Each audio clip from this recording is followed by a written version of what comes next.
شب برات کی رات کی عبادت پہ کئی ضعیف حدیثیں ہیں، تو اس لیے محدثین کا اصول ہے کہ جب بہت ساری ضعیف حدیثیں جمع ہوتی ہیں تو درجہ حسن تک پہنچ جاتی ہے. اس لیے جمہور اس کے قائل ہیں کہ اس رات عبادت کرنی چاہیے. دوسری رات یہ دیکھیے، یہ کہتے ہیں کہ جتنی احادیث ہیں سب ضعیف. اب یہ ایک اچھا اعتراف انہوں نے کر لیا کہ جتنی احادیث ہیں سب ضعیف ہیں. اس کو ذرا ذہن میں رکھیے گا. بہت سارے لوگ کیا کہتے ہیں؟ صحیح حدیثیں ہیں. یہ بھی کہتے ہیں نا صحیح ہے. تو انہوں نے خود اعتراف کر لیا کہ جتنی احادیث ہیں سب ضعیف ہیں. یہ حضرت فرما رہے ہیں کہ ساری روایتیں ضعیف ہیں، لیکن سب مل کر کم از کم حسن لغیرہ تک پہنچ جاتی ہیں. دیکھیے، اگر ساری روایات ضعیف ہوں تو ضروری نہیں ہے کہ ہمیشہ وہ حسن لغیرہ ہو جائے. حسن لغیرہ ہونے کے لیے شرط یہ ہے کہ وہ روایات سخت ضعیف نہ ہوں، وہ روایات شاذ نہ ہوں، وہ روایات منکر نہ ہوں. اگر ایک روایت کی کئی سندیں ہوں لیکن وہ سخت ضعیف ہیں یا شاذ ہیں یا منکر ہیں تو وہ کبھی بھی ایک دوسرے کو سپورٹ نہیں کر سکتی ہیں، وہ کبھی بھی صحیح نہیں ہو سکتی. مجھے یاد پڑتا ہے کہ میں نے آئی پلس کی اسٹریم میں کبھی تفصیل سے بتایا ہے کہ ضعیف حدیث سے مل کے ہمیشہ حسن لغیرہ کیوں نہیں ہو سکتی. سرچ کریں تو شاید ویڈیو آپ کو ملے گی.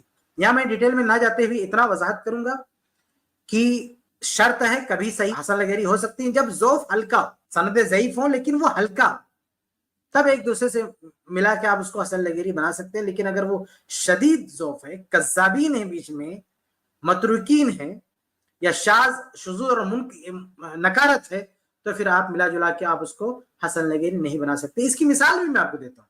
ایک روایت ملتی ہے نا قصۃ الغرانیق کے نام سے. صبح معاذ اللہ کہ اللہ کے نبی صلی اللہ علیہ وسلم قرآن کی آیت پڑھ رہے تھے نا، جبرائیل السلام قرآن کی آیت سنا کے گئے، وحی کر کے گئے. تو جب اللہ کے نبی صلی اللہ علیہ وسلم پڑھ رہے تھے وہ آیات، تو بیچ میں ایک آیت ایڈ کر دیا. شیطان نے آپ کو سکھایا تلکل غرانی العلا. یہ آیت قرآن میں نہیں ہے، لیکن روایت کیا کہتی ہے کہ اللہ کے نبی صلی اللہ علیہ وسلم نے اس آیت کو بھی قرآنی آیت کے بیچ میں ایڈ کیا. اور جب یہ آیت اللہ کے نبی صلی اللہ علیہ وسلم نے پڑھی تو مشرکین بھی سجدے میں گر گئے کہ یہ لو ہمارے معبودان کی بھی تعریف ہو گئی ہے محمد صلی اللہ علیہ وسلم کے ذریعے سے، معاذ اللہ. یہ روایت بتائیے اللہ کے نبی صلی اللہ علیہ وسلم پر کتنا بڑا الزام لگا رہی ہے کہ معاذ اللہ جو وحی نازل ہو رہی تھی اس میں آپ نے ایڈ کر دیا شیطان کے بہکاوے میں آ کر. حالانکہ اللہ کے رسول کی بہت ہی واضح حدیث ہے کہ جو شیطان، کہ میں شیطان کی وسوسے کا شکار نہیں ہوتا. یعنی شیطان اللہ کے نبی صلی اللہ علیہ وسلم کو وسوسہ نہیں دے سکتا. اگر آپ سے کہیں بھول چوک ہو سکتی ہے تو وہ بشری تقاضے کے مطابق ہو سکتی ہے، لیکن شیطان وسوسہ نہیں دے سکتا ہے اللہ کے نبی صلی اللہ علیہ وسلم کو.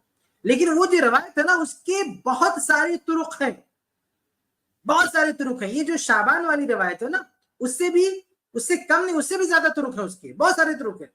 تو کیا آپ کہیں گے کہ معاذ اللہ وہ روایت بھی حسن لغیرہ ہو جائے گی؟ وہ روایت حسن لغیرہ نہیں ہو سکتی. شیخ البانی رحمہ اللہ نے باقاعدہ ایک کتاب لکھی ہے اور اس کتاب میں یہ ثابت کیا ہے کہ یہ الغرانیق والا قصۃ الغرانیق سے متعلق جتنی بھی روایات ہیں سب کی سب ضعیف. لیکن سب کی سب ضعیف ہونے کے بعد سب کو ملا کہ اس کو حسن لغیرہ نہیں بنایا. کیوں؟ کیونکہ وہ ضعف اس نوعیت کا نہیں ہے کہ اس کو برداشت کر لیا جائے. وہ سخت ضعیف ہے باسند ہے یا پھر ان کے اندر نکار شذوذ ہے، اس لیے وہ روایتیں مل کر بھی حسن لغیرہ نہیں ہو سکتی. تو جس طرح سے قصۃ الغرانیق والے واقعے سے متعلق بہت ساری روایت ہیں، ہم سب کو ملا کے حسن لغیرہ نہیں بنا سکتے ہیں. حالانکہ حافظ بن حجر اللہ کا ایک قول ملتا ہے کہ ساری سندوں کو اکٹھا کرے تو بھی کیا ہوتا ہے، وہ حسن کی طرف اشارہ کرتی ہیں. ایسے ہی کچھ اقوال اس کے شب 15ویں شعبان سے متعلق بھی ملتے ہیں. تو ان بعض لوگوں جو اقوال ملتے ہیں ان کو بھی آپ دلیل نہیں بنا سکتے، ورنہ اقوال تو وہاں بھی ملتے ہیں قصۃ الغرانیق میں.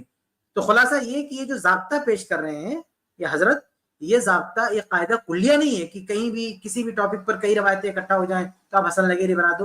ایسا درست نہیں ہے، اصول حدیث میں ایسا کوئی ضابطہ نہیں. یہ تو صحابی کا بیان ہے. ایک تابعی ہے سعید ابن المسیب رحمہ اللہ، بہت بڑے تابعی ہیں، بہت بڑے فقیہ ہیں، بہت بڑے امام ہیں. مصنف عبد الرزاق میں صحیح سند کے ساتھ موجود ہے کہ انہ رأى رجلا یکرر الرکوع بعد طلوع الفجر، کہ انہوں نے کیا دیکھا کہ ایک آدمی طلوع فجر کے بعد، جسے فجر کی اذان ہو گئی، اس ابھی جماعت میں ٹائم باقی ہے، تو فجر کی اذان اور جماعت کے بیچ میں وہ نماز پڑھتے جا رہا. یعنی حدیث میں کتنا 2 رکعت پڑھنا نا، فجر سے پہلے 2 رکعت سنت موقع تھا، اور یہ بندہ 2 پڑھا، پھر ختم کر کے پھر 2 چالو کیا، پھر ختم کر کے پھر 2 چالو کیا، ایسے کنٹینیو پڑھتے جا رہا.